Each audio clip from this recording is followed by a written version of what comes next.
ముద్దుకే ముద్దొచ్చే మందారం, ముగ్ధ మందారం, బుగ్గ సింగారం.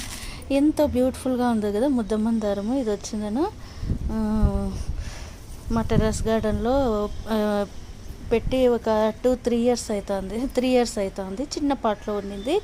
ఇంకా మళ్ళీ నేను చాలా రోజుల తర్వాత పెద్ద పాట్లోకి మార్చినాను. ఎందుకంటే గ్రోయింగ్ సరిగా రాలేదు. అందుకనేసి ఏదానికైనా సఫిషియెంట్ పాట్ ఉంటేనే, మరీ చిన్న దాంట్లో అయితే కనుక ఎక్కువ పెరగదు చెట్టు.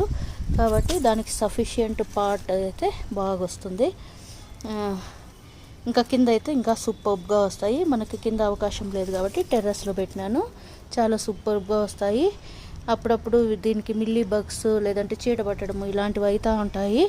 అలాంటప్పుడు ఏం చేయాలంటే, మన ఇంట్లో ఎప్పుడన్నా పెరుగు పుల్లగా అయిపోయి ఉంటుంది కదా, ఆ పుల్ల పెరుగును పడేయకుండా చెట్టుకి ఇచ్చినామంటే మిల్లీ బగ్స్ రాకుండా ఉంటాయి.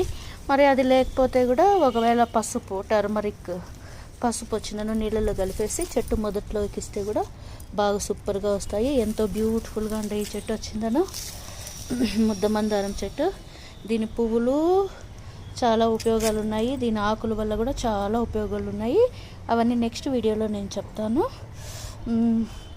ఇది వచ్చిందను అప్పుడప్పుడు ఆకులు ఒక్కోసారి పండుబారి తిన్నట్లుగా ఉంటాయి. చూడండి, మా దాంట్లో కూడా మనము పూలు ఎక్కువ రావాలా అని చెప్పేసి నేను నీళ్ళు ఎక్కువ పోసినామనుకో ఒక్కోసారి ఆకులు పండుబారిపోతాయి.